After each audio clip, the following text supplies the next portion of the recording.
Welcome, fellow explorers of the unknown. You've just stepped into a world of forbidden knowledge, ancient mysteries, and stories that have lingered through time waiting for someone like you to uncover them. I'm Twilight Tales, and in today's journey, we're diving deep into the shadows of history where secrets lie buried and untold stories beg to be revealed. If you're someone who's driven by curiosity, if you've ever wondered what might lurk behind the veil of ancient empires, or been captivated by the unknown, then you're in the right place. So, settle in, turn down the lights, and prepare yourself for a night of stories that will make you question what you thought you knew. This is only the beginning. Let's get started. Picture this. It's sometime in the 13th century. You're in a monastery somewhere in England, France, or perhaps Germany. The location doesn't matter as much as you'd think, because monasteries across medieval Europe operated on surprisingly similar principles. And in the northern wing of the monastery, there's a room. Not the chapel, not the dining hall, not even the abbot's comfortable quarters. This is the scriptorium, and if you've been assigned here, well, congratulations. You've just landed one of the most prestigious, most intellectually demanding, and most physically uncomfortable jobs in the entire medieval world. The scriptorium was typically a long room with windows. Lots of windows. And this wasn't for aesthetic reasons or to give you a nice view of the gardens, though that was a pleasant bonus. No, those windows were absolutely essential because you needed light.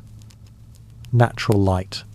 Candles and oil lamps were expensive, created soot, and posed a fire hazard in a room filled with parchment and books worth more than most peasants would see in a lifetime. So you worked when the sun was up, and when the sun went down, your workday ended whether you'd finished your page or not. Inside, the room was arranged with rows of wooden desks called scriptoria, each one positioned to catch as much natural light as possible. These weren't the comfortable ergonomic setups you might imagine. These were simple wooden boards, sometimes slanted, where you'd sit, or more often, perch on a stool for hours at a time. Your back would ache, your neck would develop a permanent crick, your fingers would cramp, and all of this was just part of the job description. The room was cold. Monasteries weren't known for their heating systems, and the scriptorium, with all those windows, caught every draft. But here's the interesting part. It couldn't be too warm either. If the room got too hot, the ink would dry too quickly, the parchment might warp, and your carefully trained hand might start to sweat, smudging hours of work. So, you dressed in layers, tucked your hands into your sleeves between lines when you could, and accepted that mild discomfort was simply the baseline state of existence. The smell of the scriptorium was distinctive.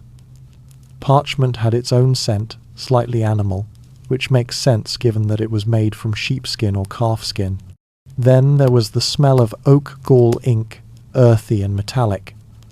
Sometimes you'd catch a whiff of the vinegar used in preparing inks, or the faint sweetness of the gum arabic that helped bind the pigments. If someone was working on illuminations, you might smell the earthy notes of ground minerals, the brightness of egg tempera, or even the subtle metallic tang of gold leaf. And it was quiet. Monasteries operated under rules that emphasized silence, and the scriptorium was no exception. You didn't chat with your fellow scribes. You didn't hum.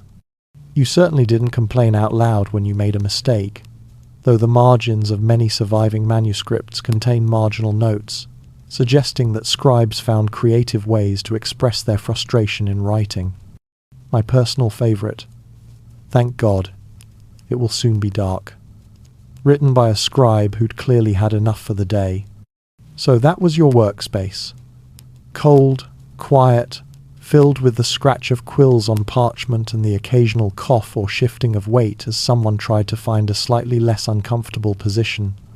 Welcome to your career. You didn't just wake up one day and start copying manuscripts. Becoming a scribe required years of training, starting when you were quite young. Most scribes entered the monastery as oblates, essentially children given to the monastery by their families.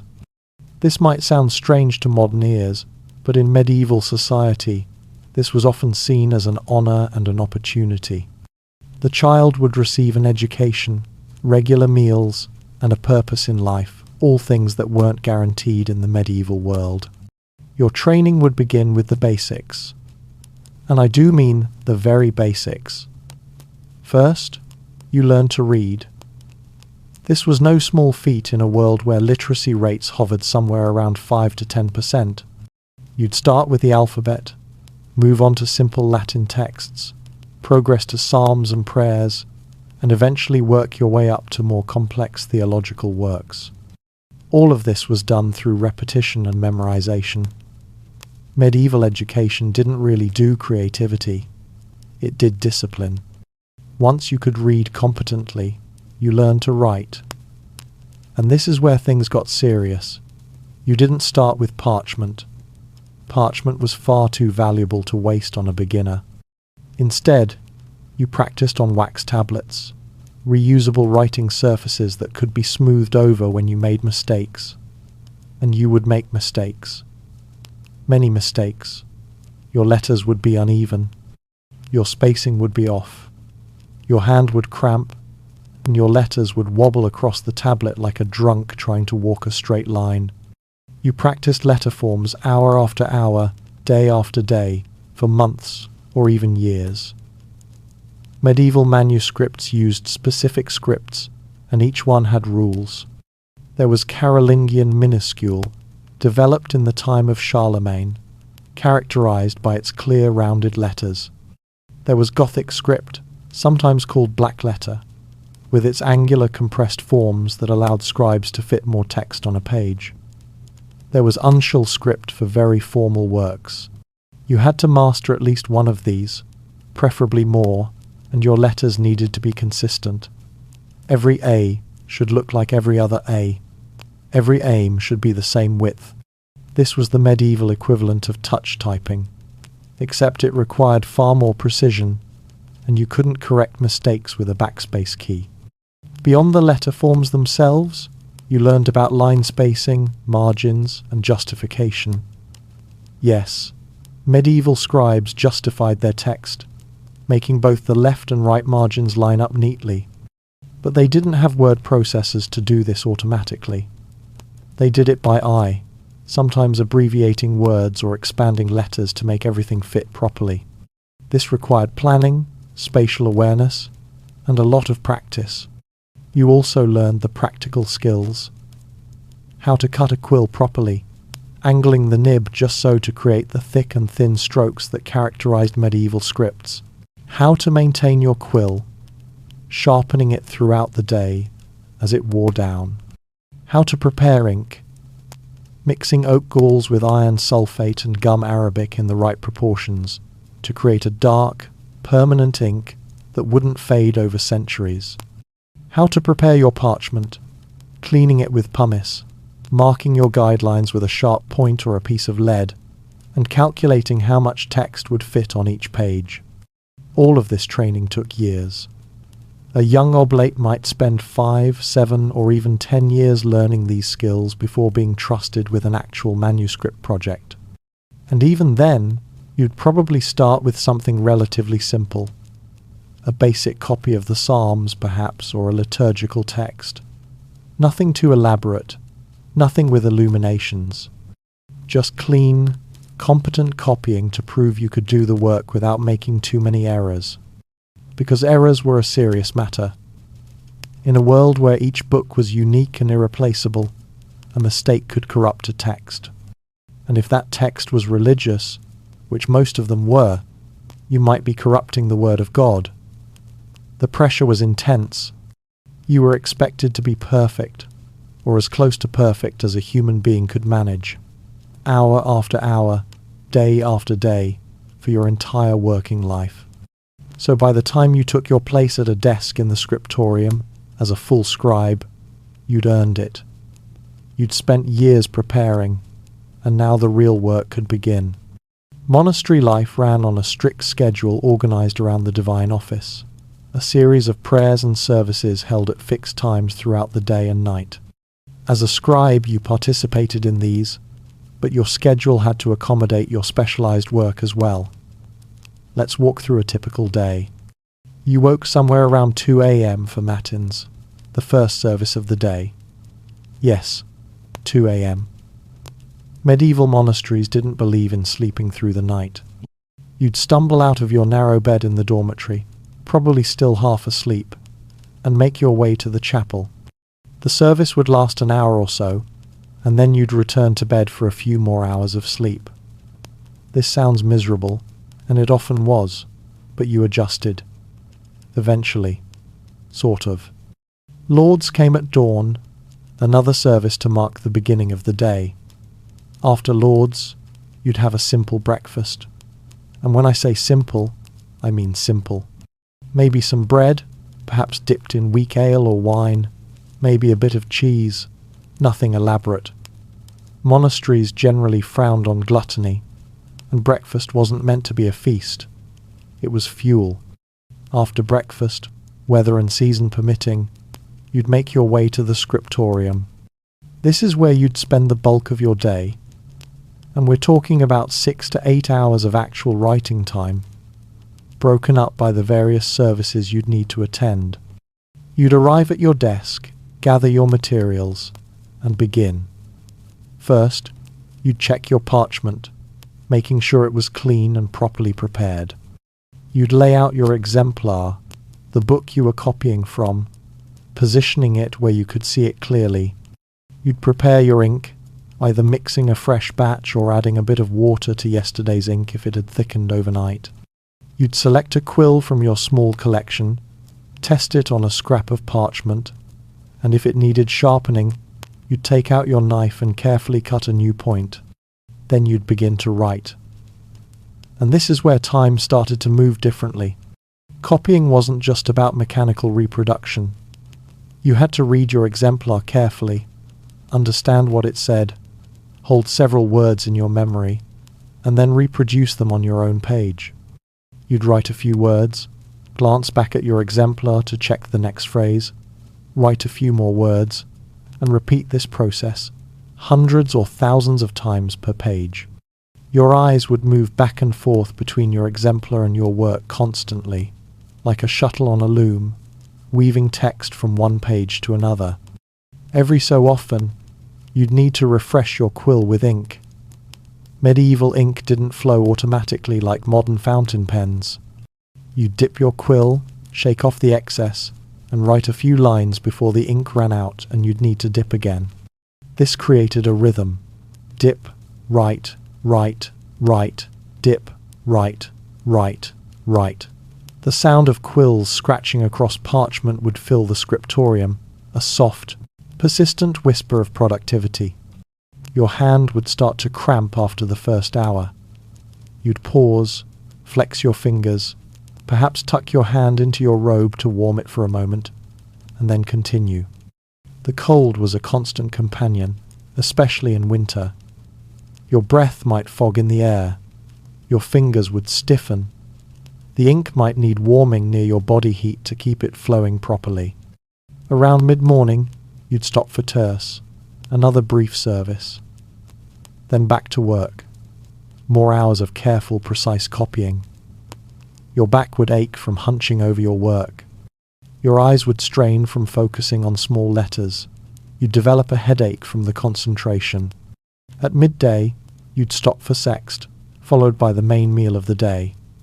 This would be more substantial than breakfast, perhaps including vegetables, legumes, fish if it was available, and bread. You'd eat in silence, or while one of the brothers read aloud from an edifying text. Conversation during meals was generally forbidden, another of those monastic rules designed to keep your mind focused on spiritual matters rather than worldly concerns. After the meal, there might be a brief period of rest, and then back to the scriptorium for the afternoon session. More copying, more cramping hands and aching backs, more of that peculiar state of focused concentration that came from doing the same precise task for hours on end. In the late afternoon, you'd attend none, and then vespers as evening approached. As the light began to fail, you'd clean your workspace, carefully store your unfinished pages, cap your inkwell, and clean your quills. You couldn't work by candlelight for the reasons I mentioned earlier, so when the sun set, your workday ended regardless of how much you'd accomplished. Then compline, the final service of the day, followed by a light supper and bed. You'd fall asleep easily, exhausted from a day of intense concentration and physical discomfort. And then, a few hours later, you'd wake again for matins, and the cycle would begin anew. This was your life. Day after day, week after week, month after month, year after year. The same routine, the same discipline, the same endless patience required to bring books into existence one letter at a time. Let's talk about the physical materials scribes worked with, because each one required its own expertise and care. Parchment was your primary writing surface, and it was expensive, really expensive. To make parchment, you'd start with the skin of a sheep, goat, or calf.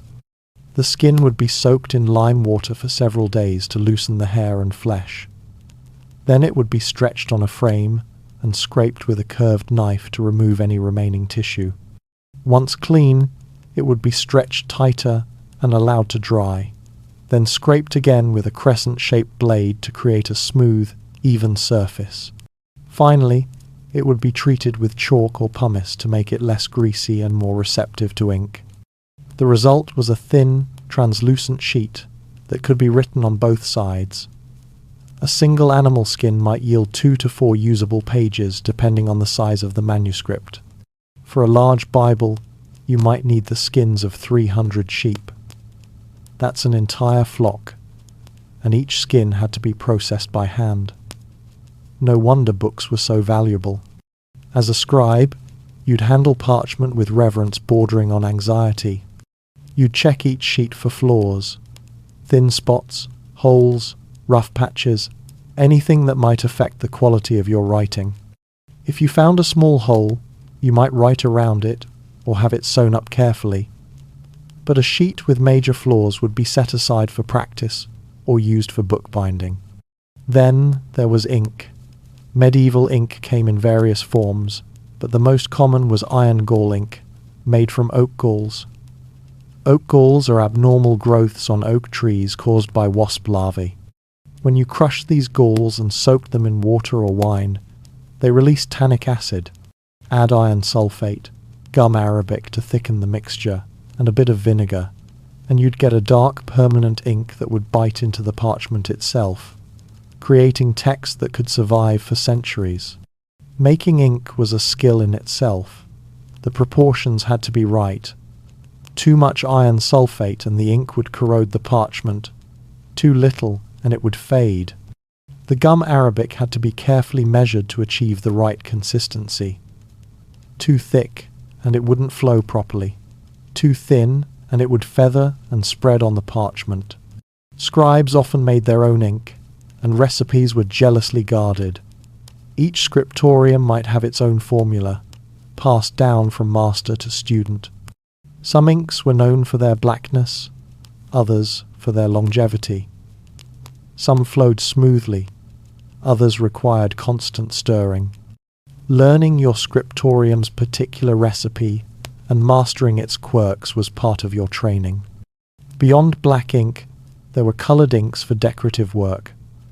Red ink, made from cinnabar or red lead, was used for rubrics, the headings, and important passages that stood out on the page.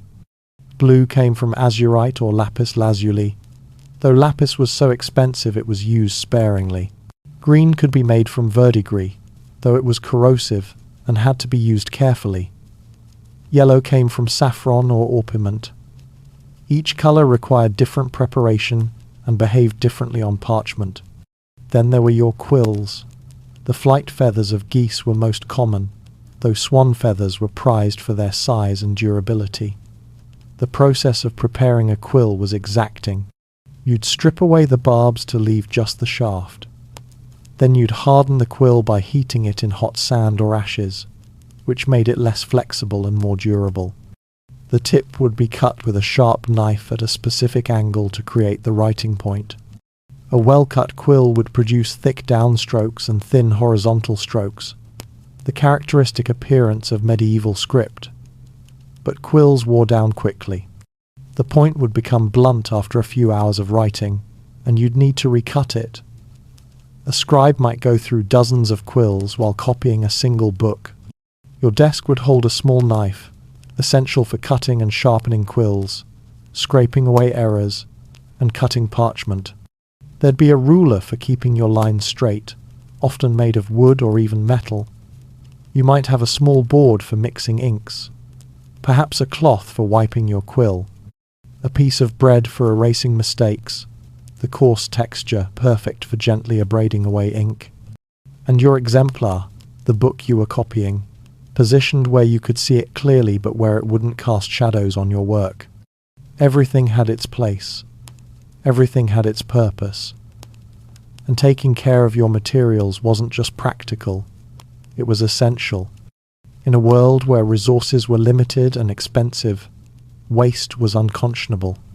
A torn piece of parchment, a spilled inkwell, a broken quill that could have been salvaged with more care. These were serious matters that might earn you a reprimand or even a penance. So you learn to be careful. You learn to anticipate problems. You learn to work with precision and mindfulness, treating each material with the respect it deserved. And slowly, one letter at a time, books came into being. Now let's talk about what the actual work felt like, because this is where the reality of medieval manuscript production becomes visceral. You'd sit at your desk, exemplar open, fresh quill in hand, and begin. The first few lines of the day were often the easiest. Your hand was rested, your mind clear, your concentration sharp. The letters would flow with relative ease, forming neat rows across the parchment. You'd fall into a rhythm, that meditative state where your hand seemed to know what to do without conscious thought. But as the hours passed, that ease would begin to fade. Your hand would start to cramp. Medieval scribes wrote in what we'd now recognize as an ergonomically terrible position, hunched over a slanted desk, arm at an awkward angle, wrist bent. There was no concept of repetitive strain injury. There was no such thing as taking regular breaks to stretch. You worked until the day's work was done, or until the light failed, whichever came first. The cramping would start in your thumb and forefinger, the muscles that controlled your quill. A dull ache at first, easily ignored. But as you continued, that ache would spread up your hand, into your wrist, up your forearm. You'd adjust your grip, trying to find a position that hurt less. You'd pause to flex your fingers, shake out your hand. But there was always more work to do, so you'd pick up your quill and continue. Your back would be next. That constant hunching over your work, spine curved, neck bent, shoulders rolled forward. After a few hours, you'd develop a persistent ache between your shoulder blades. Your lower back would start to protest. You'd shift on your stool, trying to find a more comfortable position, but there wasn't one. The stool was wooden and hard. It wasn't designed for comfort. It was designed to keep you alert and working. Then there were your eyes. Reading and copying medieval manuscripts required intense focus. The letters were small, the abbreviations often confusing until you'd memorized them.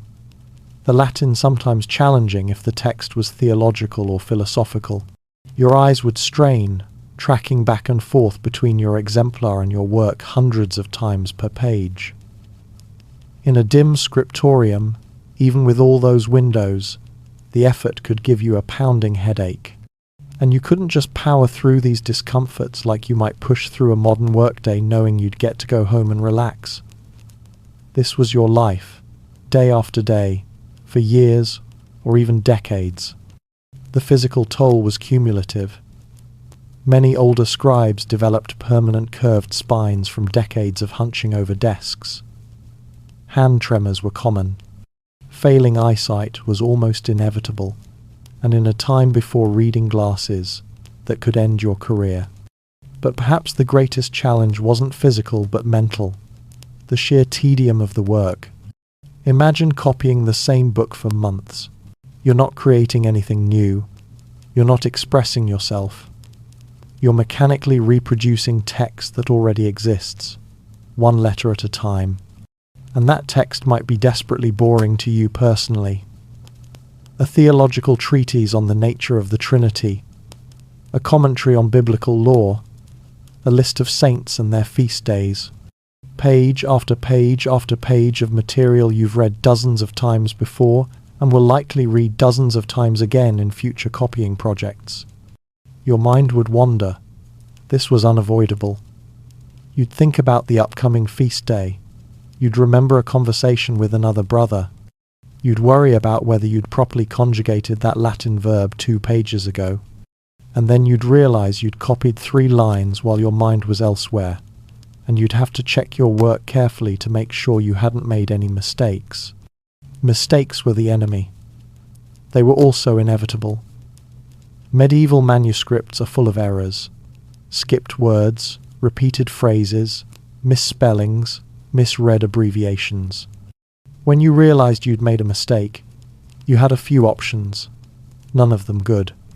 If you caught it immediately, you could scrape away the ink with your knife. Fresh ink came off reasonably easily if you worked carefully. But you had to be gentle. Too much pressure, and you'd damage the parchment, creating a thin spot or even a hole. Then you'd have to re-prepare that area, smooth it with pumice, and rewrite the text. The result often looked acceptable, but you knew it was there, a small imperfection in work that was supposed to be perfect. If you didn't catch the mistake until later, after the ink had dried completely and bitten into the parchment, removal was harder.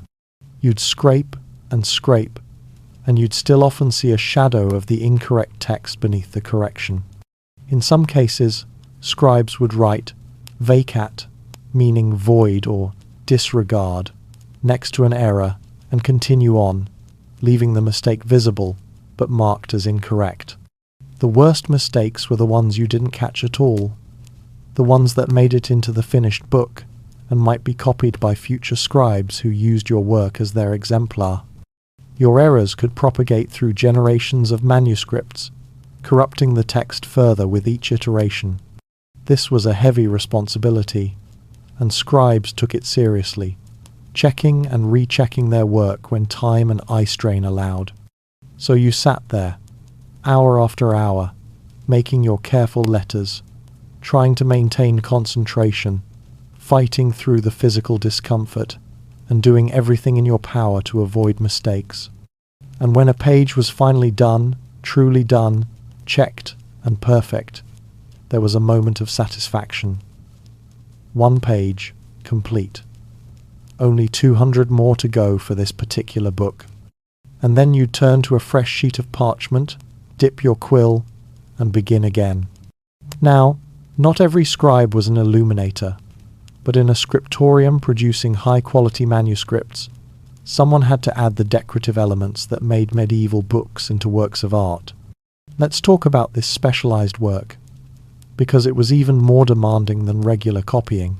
Illumination referred to the decorative elements in manuscripts, the ornate initial letters that began chapters, the borders filled with intricate designs, the miniature paintings that illustrated the text. The word illumination comes from the use of gold and silver, which would literally illuminate the page, catching the light and making the book seem to glow. If you were training to be an illuminator, you had to master everything a regular scribe knew, plus a whole additional set of skills. You needed to understand proportion and design. You needed to be able to draw, and draw well. You needed to know color theory, understand which pigments worked together and which would react badly. And you needed patience that went beyond even the normal scribal patience, because illumination was even more exacting and time-consuming than text copying. The process usually went like this. First, the text scribe would copy the entire page, leaving spaces for the decorative elements. These spaces would be marked with small letters or symbols indicating what should go there. A P might mean, put an illuminated capital P here. A note might say, miniature of the Annunciation, or border decoration with acanthus leaves. Then you, as the illuminator, would take over. You'd begin by sketching your design very lightly directly onto the parchment. This required confidence because mistakes at this stage were hard to correct. You draw your initial letter, working out the proportions, deciding how it would relate to the text block. Would it extend into the margin? Would it have decorative elements reaching into the text? For historiated initials, those elaborate letters that contained miniature scenes, you'd sketch the figures as well. A B might contain a depiction of the birth of Christ. An I might show a saint standing in prayer. These miniatures had to be both beautiful and functional, clear enough that viewers could understand the scene despite the small size. Once your sketch was complete, you'd begin laying down colours. Medieval pigments were ground from various minerals, plants, and other materials. Each one had its own properties and required specific handling. Ultramarine blue, made from ground lapis lazuli, imported from Afghanistan, was the most expensive pigment available. It cost more than gold, literally, and was reserved for only the most important elements. The Virgin Mary's robes, for instance, were almost always painted in ultramarine, a visual symbol of her importance. You'd receive a tiny amount of this precious pigment and be expected to use every speck of it without waste. Azurite provided a cheaper blue, though the colour wasn't as intense. Verdigris made green but was corrosive, so you had to be careful not to let it touch other colours. Red lead gave a bright orange red but was toxic. Vermilion, made from ground cinnabar, provided a brilliant scarlet but was even more poisonous. Orpiment created bright yellow but also contained arsenic. Medieval illuminators were literally poisoning themselves for their art, breathing in toxic dust, sometimes licking their brushes to bring them to a fine point. You'd mix your pigments with a binding medium, usually egg white or gum arabic, creating a paint that would adhere to the parchment. The consistency had to be perfect. Too thick, and it would sit on the surface and potentially flake off. Too thin, and the colours would lack intensity. You'd test your paint on a scrap of parchment, adjusting as needed. Then you'd begin painting. And this was where your hand had to be absolutely steady. You worked with brushes made from squirrel or sable hair, capable of holding enough paint to make several strokes but fine enough to create details smaller than a fingernail. A tremor, a sneeze, a sudden draft that made your hand twitch, any of these could ruin hours of work. You'd build up your colours in layers. A base layer first, often a lighter shade, then darker colours for shadows and depth, then highlights. Medieval illumination might look flat to modern eyes, but it actually involved sophisticated colour work and a deep understanding of how to create the illusion of depth on a flat surface. For flesh tones, you'd use a combination of white lead and pigments to create a pale base, then add layers of pink for cheeks and lips, darker tones for shadows. Gold would be added last, saved for the final touches because it was so precious and because it required special handling. Speaking of gold, applying gold leaf was its own specialized skill. You couldn't just stick gold leaf onto parchment and expect it to stay. The surface had to be prepared with a substance called gesso, a mixture of plaster, white lead, and glue that would be built up in layers and then carefully burnished smooth. Once the gesso was ready, you'd apply adhesive, traditionally made from egg white or garlic juice, wait until it was tacky, and then carefully lay down a thin sheet of gold leaf, impossibly delicate, so thin it would float on a breath of air. You'd have to work in a room without drafts, breathing carefully, every motion deliberate. One wrong move and the gold leaf would crumple or tear. Once applied, you'd gently press it down, then burnish it with a smooth stone or a dog's tooth, gradually working the gold until it shone like a mirror. The result was spectacular, catching the light from any angle, making the page seem to glow within a fire. All of this work, from initial sketch to final burnishing, might take days or even weeks for a single elaborate page.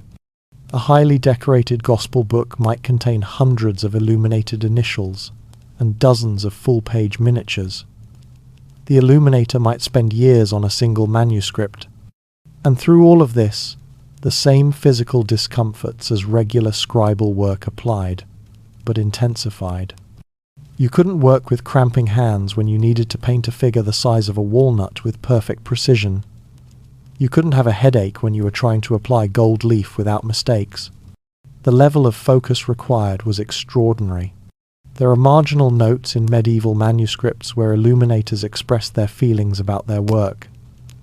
Thank God the writing is over. The scribe is tired. The work is finished. Let the scribe go play. They were human, these anonymous artists, and they felt the strain just like anyone would. But the results were magnificent. Medieval illuminated manuscripts are among the most beautiful objects ever created. When you see one in a museum or library, you're looking at hundreds or thousands of hours of skilled labor, done with tools and materials that would seem impossibly difficult to work with today. Each page is a small miracle of patience and skill. Life in a scriptorium wasn't static. It changed with the seasons, and each season brought its own challenges and rhythms. Winter was brutal. Those windows that provided essential light also let in the cold. Medieval monasteries didn't have effective heating, and glass windows were a luxury many couldn't afford. Your scriptorium might have shutters that could be closed during the worst weather, but that defeated the purpose of the windows. You needed light to work, so you suffered the cold. Your fingers would stiffen in the cold air. You'd blow on them to warm them, tuck them into your sleeves between lines. The ink might partially freeze in especially cold weather, requiring you to keep the inkwell near your body to maintain enough warmth for the ink to flow. Parchment could become brittle in extreme cold, more prone to cracking or tearing. The days were short in winter. You might only have 6 or 7 hours of usable daylight, and much of that was dim and grey. You'd strain to see your work. You'd move your desk closer to the windows, angling it to catch every scrap of available light.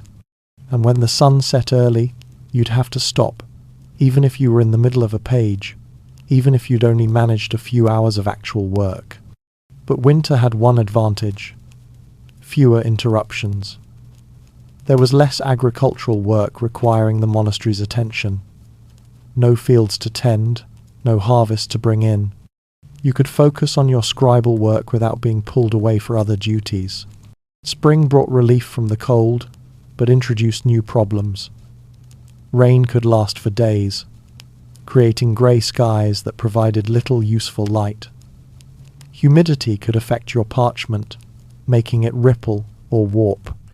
You'd have to be especially careful about ink preparation because humidity would make it flow differently. But the longer days meant more working hours. You'd arrive at the scriptorium earlier and stay later, capitalizing on the increasing daylight. And after the grim darkness of winter, that extended light felt like a gift, even if it meant longer hours hunched over your desk. Summer was complex. The long days, theoretically, should have been ideal. 14 or 15 hours of daylight meant plenty of time for work, but the heat created its own challenges. The scriptorium, with all those windows and no cooling systems beyond, perhaps opening them to catch a breeze, could become stifling.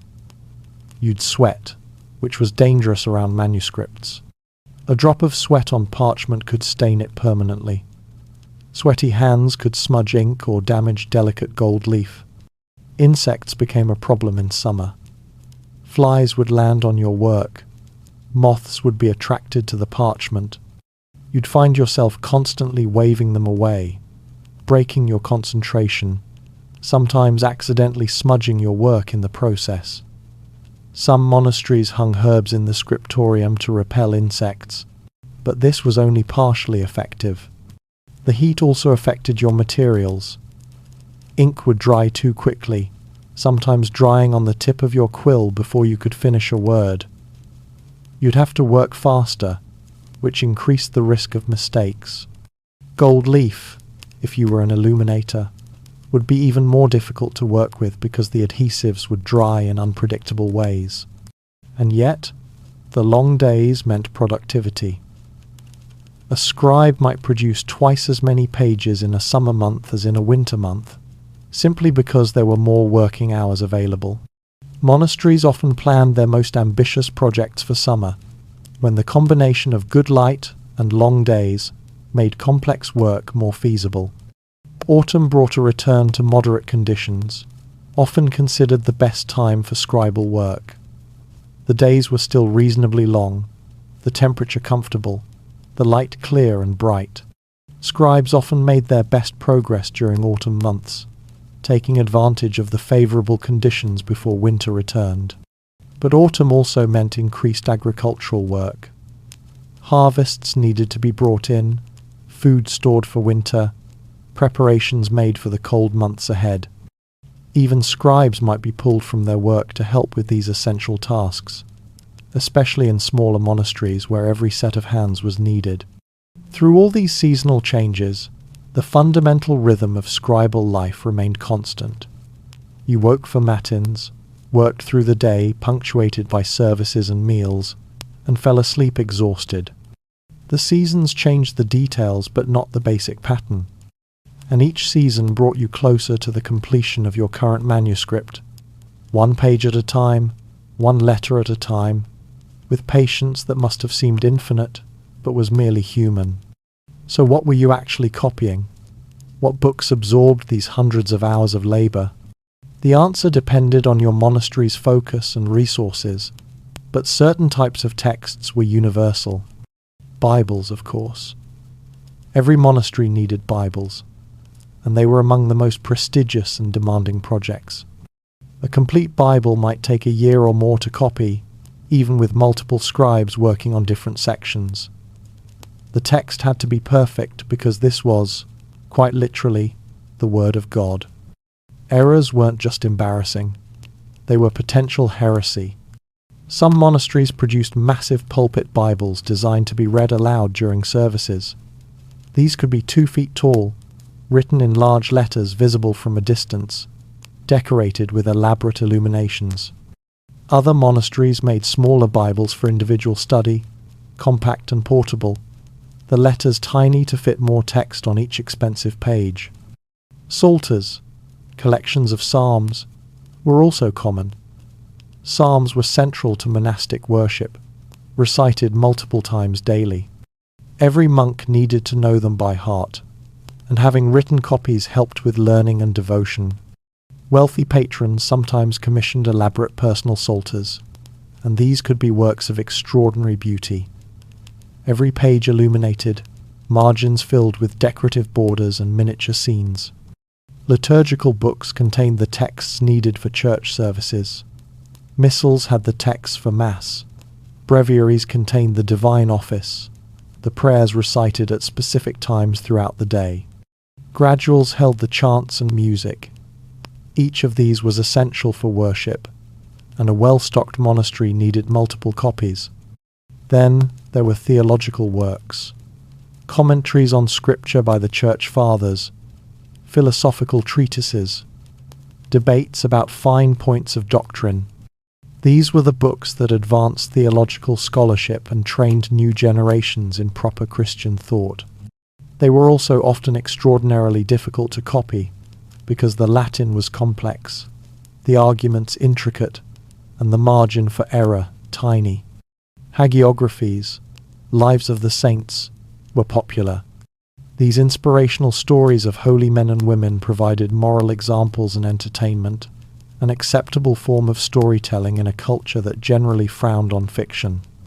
Reading about St. Anthony's temptations in the desert, or St. Catherine's wisdom, could edify your soul, while also providing a break from more demanding theological texts.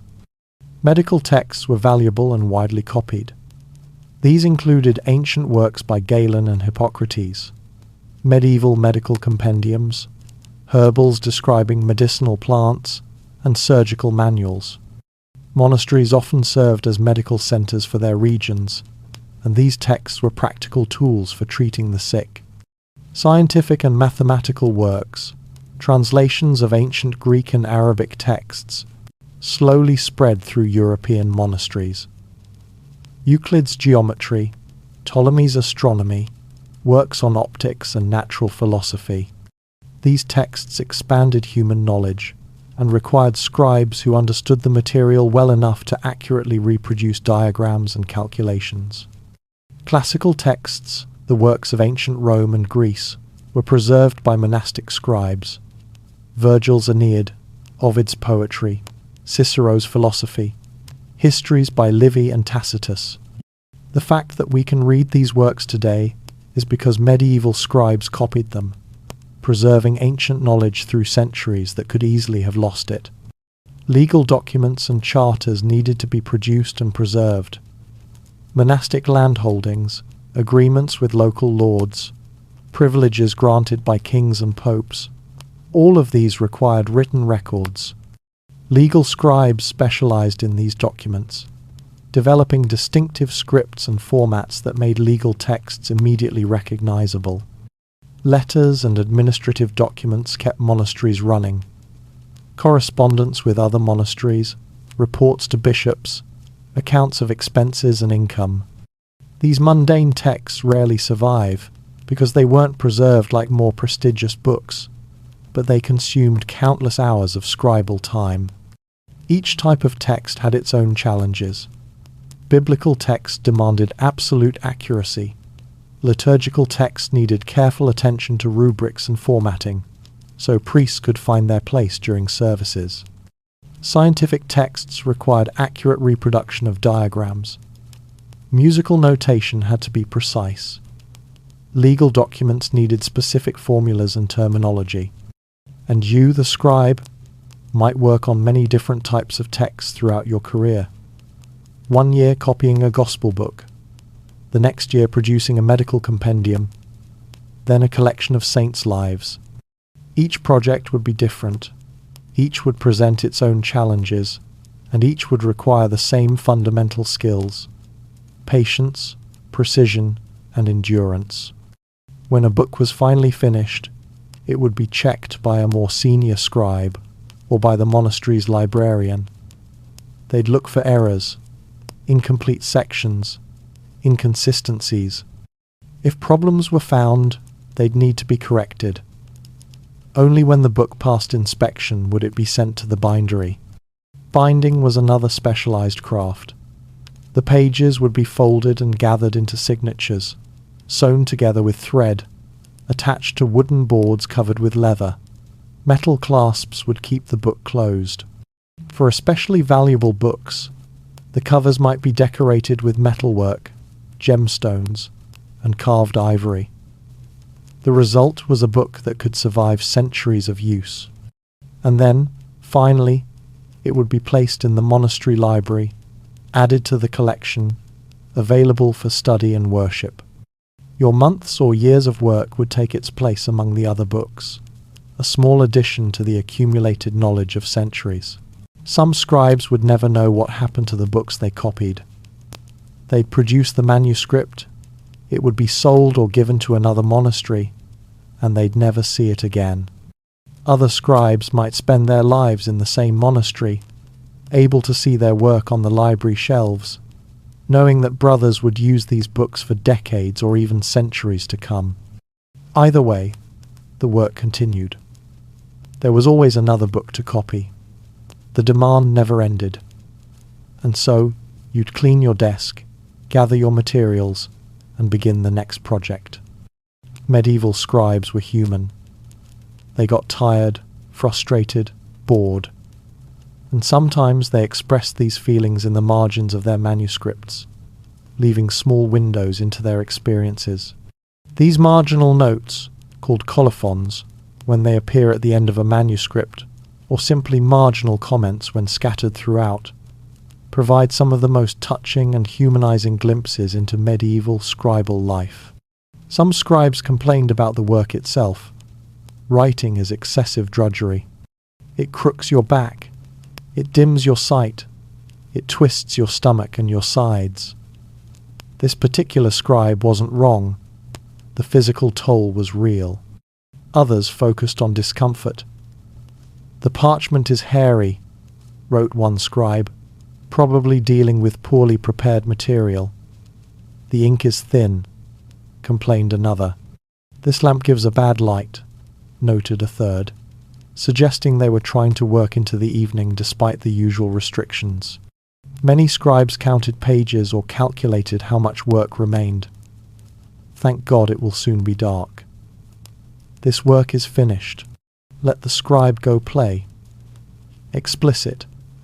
A simple note meaning "here ends" often appeared with evident relief at the end of a long text. Some expressed wishes for their readers. "May this book go from here safely with God's guidance to the place it seeks." Others cursed anyone who might steal or damage the book. "Whoever steals this book, let him die the death. Let him be fried in a pan. Let the falling sickness rage in him. Let him be broken on the wheel and be hanged." Weather featured prominently in scribal complaints. "The wind is fierce today. A tempest was raging. The snow makes my hand numb. Today it is cold." These simple observations remind us that scribes worked in uncomfortable conditions without the climate control we take for granted. Some comments are touching in their simplicity. "Now I've written the whole thing. For Christ's sake, give me a drink." After hours of concentration, the scribe wants nothing more than a cup of ale. Entirely reasonable. Others express longing. "3 fingers write, but the whole body suffers." This scribe understood the disconnect between the small, precise movement of writing and the systemic exhaustion it caused. Food comes up often. He who does not know how to write supposes it to be no labour. But though only 3 fingers write, the whole body labours. Followed by, "Give me a good meal." The connection between mental labour and hunger was well understood. There are complaints about the exemplar being copied. "The exemplar is faulty. This text is corrupt. I cannot read this word." When you're trying to produce a perfect copy and your source material is problematic, frustration is inevitable. Some scribes included prayers woven into their complaints. "Christ, favour this work. St. Patrick, protect it." Religion and practicality were inseparable in medieval life. Asking for divine assistance with your manuscript was entirely natural. Personal names occasionally appear. "Remember in your prayers Brother Johannes who wrote this. Matthew wrote this book. He had no rest in the writing." These small memorials are sometimes the only record that a particular person existed at all. A few scribes revealed personality. "This scribe likes wine. The book is finished. Let us have a drink. I am very cold." Simple, human sentiments expressed between the lines of sacred texts. One of my favourites is a series of notes tracking the progress of copying psalms. 10 psalms are very hard. 30 psalms are impossible. "O holy Peter, this is a hard text." The growing desperation is palpable. Some notes are cryptic, inside jokes or references we can no longer fully understand. The parchment is rough. New parchment, bad ink. I say nothing more. There's a story there, but we'll never know what it was. Animal complaints appear occasionally. A mouse ran across the page. The cat knocked over my inkwell. Medieval scriptoria weren't pristine laboratories. They were working rooms where the natural world intruded regularly. A few scribes drew small pictures alongside their complaints. A hand with cramped fingers. A face with an exhausted expression. a small sketch of a cat. These doodles humanize the manuscripts even more than the words. Some comments are surprisingly bitter. The scribe has pain in his hand. I wish I had not to write more. Only the scribe knows what trouble there is in writing. The work took a toll, and not everyone bore it with patience. Others found moments of joy. A pleasant seat, good wine, beautiful weather. The work flows. When conditions were right, scribal work could be satisfying, even enjoyable. End of book colophons, often mixed relief with piety. Here ends the book, thank God. Please pray for the scribe that his sins may be forgiven. The work is done, but the soul still needs tending. Reading these marginal notes across centuries, you get a sense of the individual humans behind the beautiful manuscripts. They weren't just anonymous copyists. They were people with aching backs and cold hands, people who got hungry and tired, people who sometimes loved their work and sometimes hated it, people who found small ways to express their humanity in the margins of their labor. These notes weren't supposed to be there. They weren't part of the official text, but they survived. And they tell us something important. Medieval scribes were engaged in work that was sacred, important, and utterly demanding. But they were also just people, doing a difficult job as well as they could, day after day, and occasionally needing to complain about it in writing. Their complaints echo across the centuries. The next time you're frustrated with your work, remember that someone 800 years ago was feeling something similar while copying a psalm by candlelight in a freezing room. Human nature doesn't change that much. So after all this talk about cramping hands and expensive parchment and tedious hours, you might wonder, why? Why did people dedicate their lives to this work? What was the point? The answer is both simple and profound. Books mattered because knowledge mattered. And in a world without printing presses, without digital libraries, without any method of mass production, the only way to preserve and spread knowledge was to copy it by hand. Think about what would have been lost without scribes. Nearly everything we know about ancient Rome comes from manuscripts copied by medieval scribes. Virgil, Ovid, Cicero, Caesar's commentaries, Tacitus's histories. All of these survived only because somewhere, some scribe decided they were worth copying. One manuscript leads to another, which leads to another, creating a chain of transmission across centuries. The same is true for religious texts. The Bible wasn't compiled and fixed until centuries after Christ's death. Early versions varied, contained different books, emphasized different aspects of the faith. Scribes copying and recopying these texts gradually created standard versions, though variations persisted. Without these early scribes, Christianity as we know it might not exist.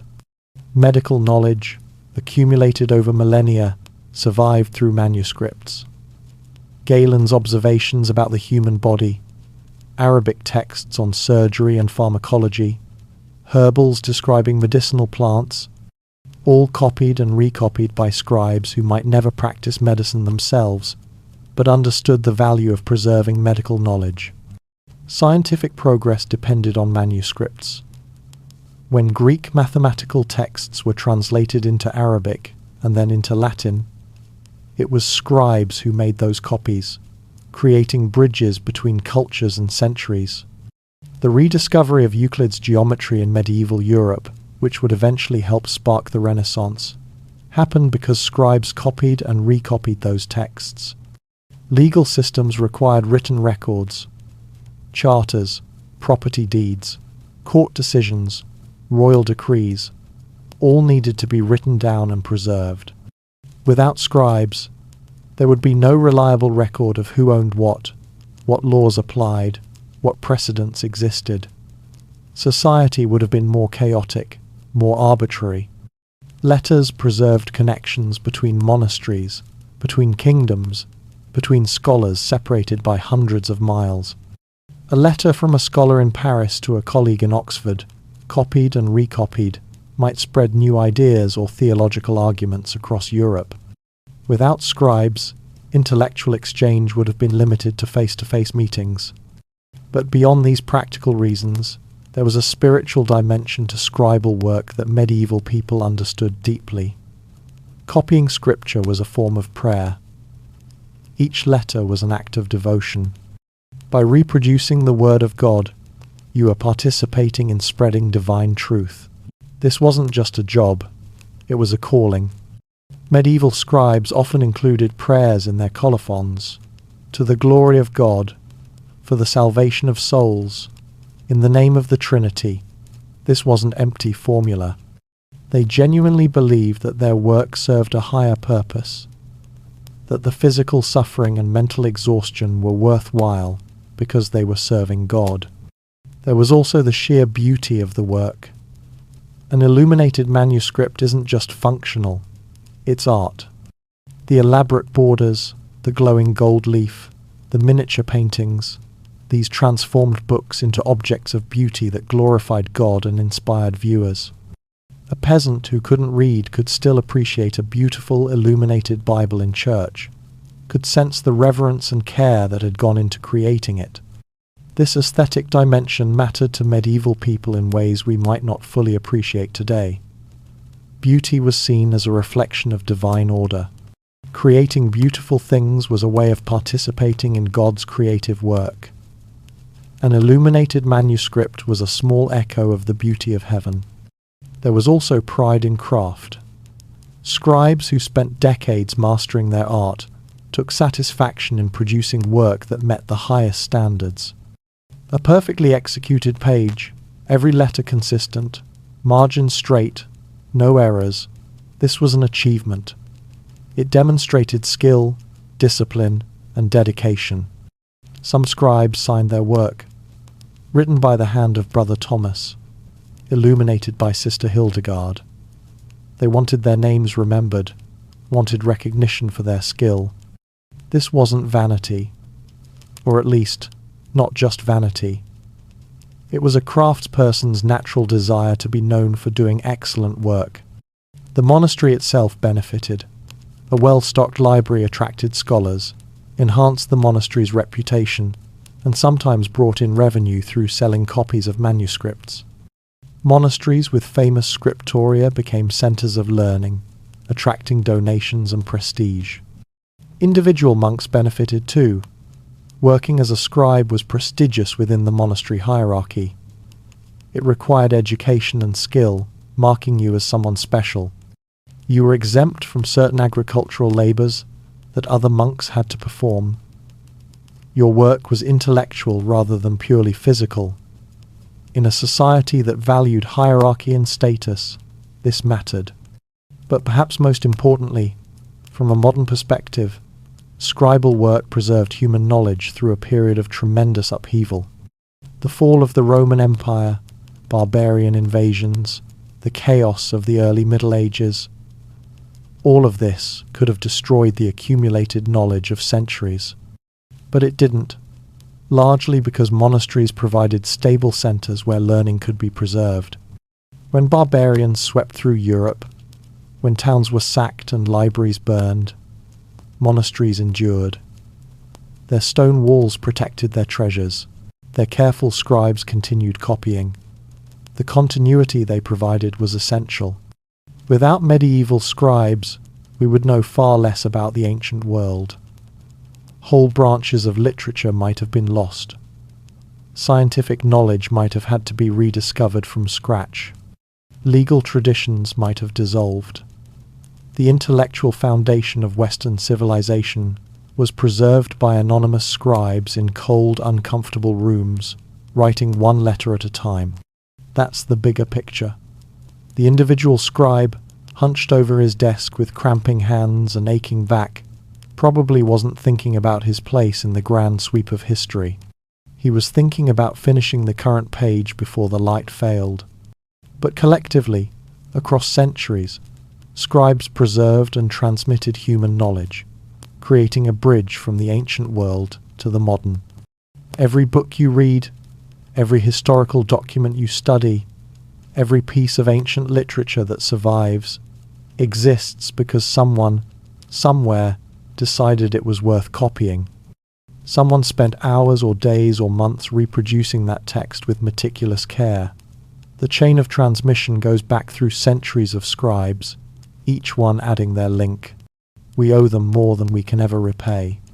But we can remember them, honor their work, and appreciate the extraordinary dedication required to do what they did.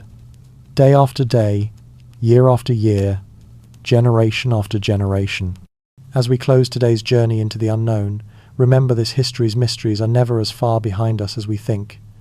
They're right beneath our feet, waiting to be rediscovered. If you enjoyed diving into the depths of these untold stories, make sure to subscribe, hit that notification bell, and leave your thoughts in the comments below. What mysteries would you like to uncover next? The adventure never ends, so join me again as we continue to unlock the secrets of the past, one story at a time. Until then, stay curious, stay inspired, and keep searching for the truth.